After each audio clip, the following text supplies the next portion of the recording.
नमस्कार मंडळी, आज आपण निघालोय सह्याद्रीची सफर करायला. लिपस्टिक नाही लावलेली मी, संग घेतली फक्त. चल तू घाटात चालली, थांब तरी बॅग पडन खाली बुदुक्कन.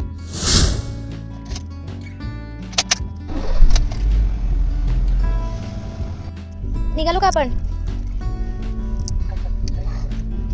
खडी मशीन चौकातून आपण आता निघालोय कात्रजच्या दिशेने.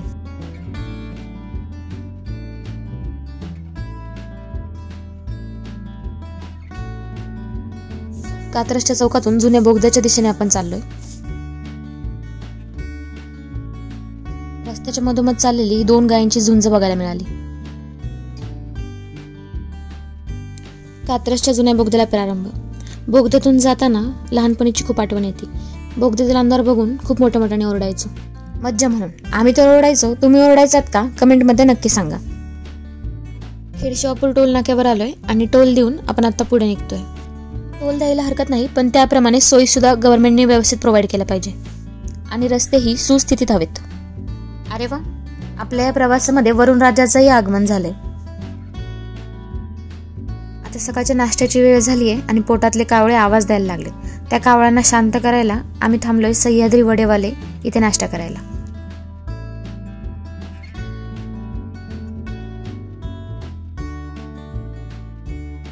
आपण कुठं? वरुण घाटात. अच्छा, तिथे कोण राहतं? मंकीज आहेत का? अच्छा, शांडवली होय. काय येते?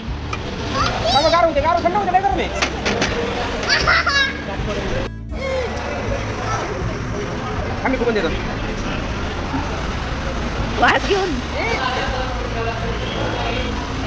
काय?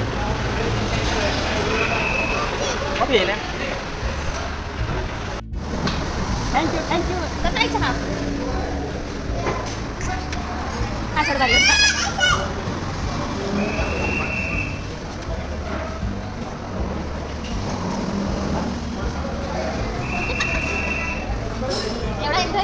ओरडणारे कावळे शांत झाल्यावर प्रवासाला पुन्हा प्रारंभ केला.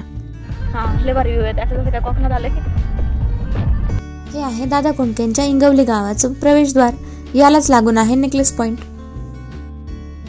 नेकलेस पॉइंट वरील मनमोहक दृश्य कॅमेऱ्यात कैद करण्यासाठी आम्ही थांबलो.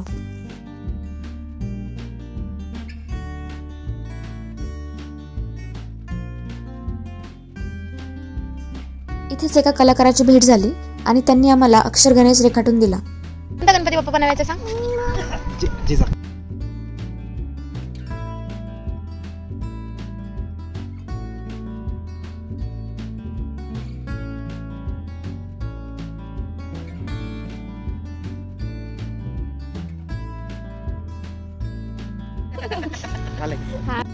जीजा, कोणाचं नाव येते गणपती बाप्पाकडं? आवडलं तुला? आवडला ना? थँक्यू बोल बाबांना, काकांना. या दादांचे आभार मानून आणि नेकलेस पॉइंट एन्जॉय करून आम्ही निघालो वरंदा घाटाकडे. वाटेत आम्हाला दिसले भाटघर धरण. धरणाचे दरवाजे उघडे होते, दरवाजातून पाणी पडत होते. हे पाणी पाहून आमचे मन आकर्षित झाले. गाडी थांबली, आम्ही गेलो भाटघर धरणाकडे. धरण मनसोक्त पाहिले. पाणी निखळ वाहत होते. तो आनंद काही औरच होता. आता आपल्याला समोर दिसत आहे भोरची कमान. तेथून पुढे आल्यावरती आपल्याला दिसत आहेत छत्रपती शिवाजी महाराज मानाचा मुजरा. इथून डावीकडे गेल्यावरती मांढरदेवीकडे रोड जातो आणि महाराजांच्या अश्वाच्या मागून जो रोड आहे सरळ, तो जात आहे वरंदा घाटाकडे. आपण निघालो आहोत वरंदा घाटाकडे. मांढरदेवीचा ब्लॉग आपल्या चॅनलवर आहे, पाहिलं नसेल तर नक्की पहा. लिंक खाली डिस्क्रिप्शन मध्ये टाकत आहे. रस्त्याची अवस्था फार वाईट आहे. येताना आपले मानेपट्टीची तयारी करूया. वरंदा घाटातील रस्ता हा खूप खराब आहे. तुम्ही येणार असाल तर थोडं थांबून या, कारण की निसर्गाचा आपण अनुभव घ्यायला जातोय खरं, परंतु रस्ता इतका खराब आहे की आम्ही खूप वेळ झालं फक्त चाललोयच रोडवरतून. पण खराब रस्ता काही संपायचं नाव घेत नाही आहे. शक्यतो बहुतेक असं वाटत आहे की पूर्ण रस्ता हा खराबच असेल. जाऊ दे, शेवटी रस्ता हा खराब असणारच. ह्या उमेदीने आपण आपला पुढं चालत राहिले, कारण कसं आहे, आयुष्य तरी कुठं सरळ आहे. आयुष्य खडतर प्रवासानंच चाललं आहे आपलं. चलो, या ध्येयाने उमेदीने आपण सरळ पुढे चाललोय आणि निसर्गाची आपण मजा घेत आहोत.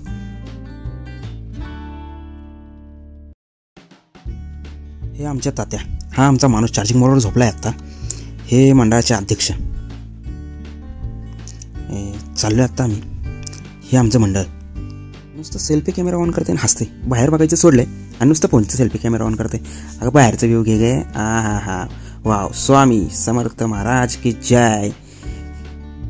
टँग टँग टँग. चलो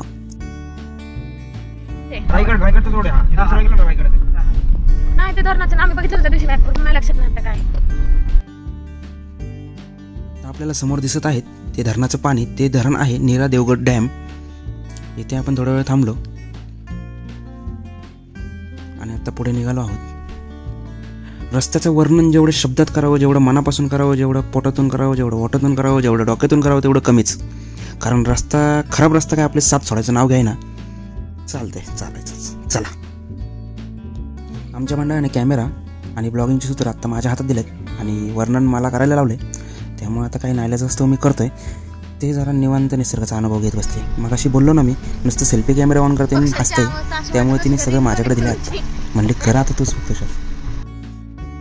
हिरवाईने निटलेला निसर्ग आणि त्यात हा सुंदर असलेला रोड मस्त वाटतंय.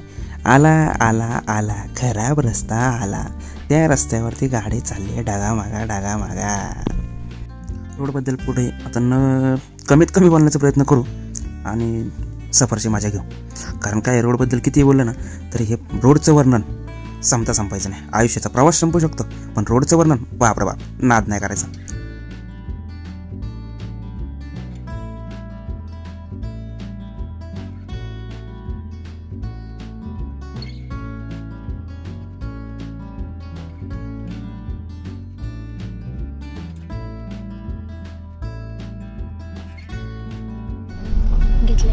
चला साईड वा.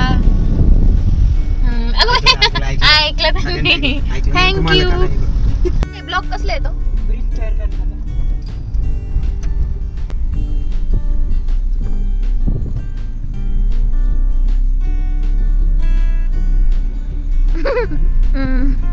ते माझा व्हिडिओ नको काढू असं म्हणते ती.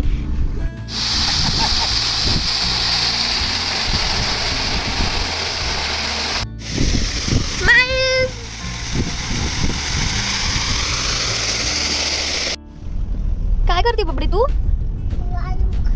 डाळिंब खाती. चांगलंय का डाळिंब.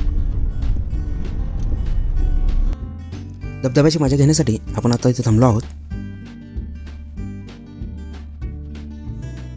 आता बघत या म्हणतात.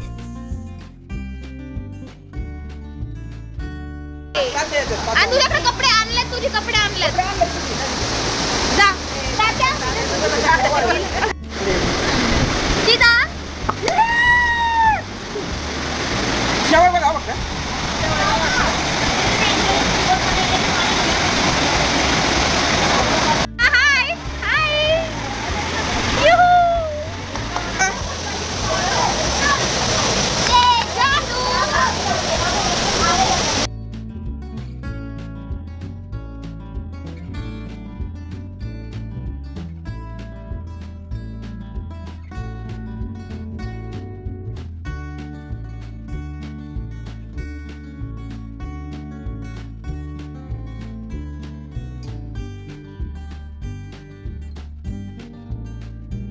धबधब्यावर एन्जॉय करून आम्ही आता पुढे निघालो आहोत.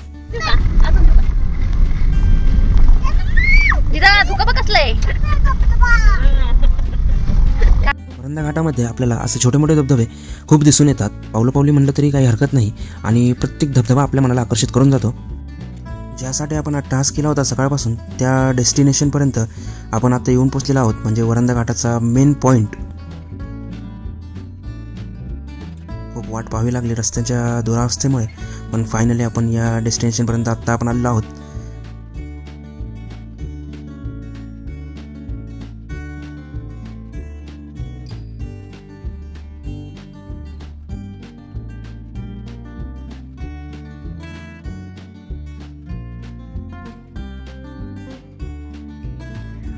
बघ मंकी कसे छान छान. बाहेरील वातावरण आणि पाऊस पाहून आम्हाला चहाची तलब झाली. चहा ऑर्डर केला आणि सोबतीला भजी मागवली. पाऊस येतो काहीच दिसत नाही. आम्ही खूप वेळ झाला थांबलोय. पाऊस उघडेल आणि आम्हाला काहीतरी दिसेल.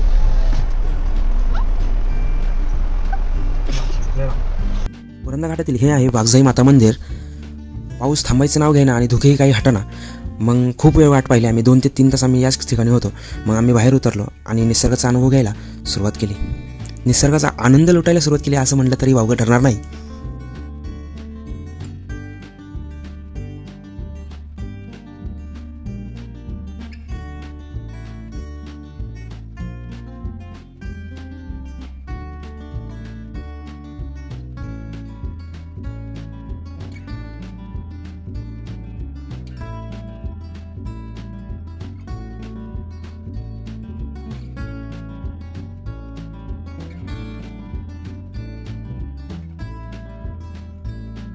पावसाची संततधार आणि धुके यामुळे जो नजारा आपण पाहण्यासाठी आलो होतो तो नजारा तर दिसला नाही.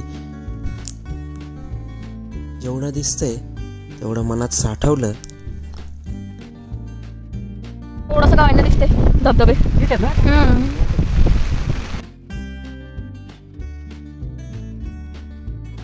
जेवढं दिसलं तेवढं आम्ही मनात साठवलं आणि वरंदा घाटाला आम्ही प्रॉमिस केलं की भावा आम्ही परत येऊ, आम्ही पुन्हा येईन पुन्हा येईन पुन्हा येईन. आणि आम्ही परतीच्या प्रवासाला लागलो.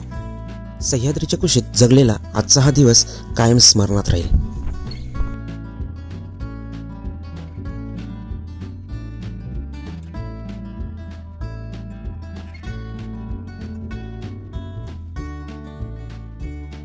गाडीमध्ये गाणी चालू होती जिजाचं, त्याच्यावरती डान्स सुरू होता.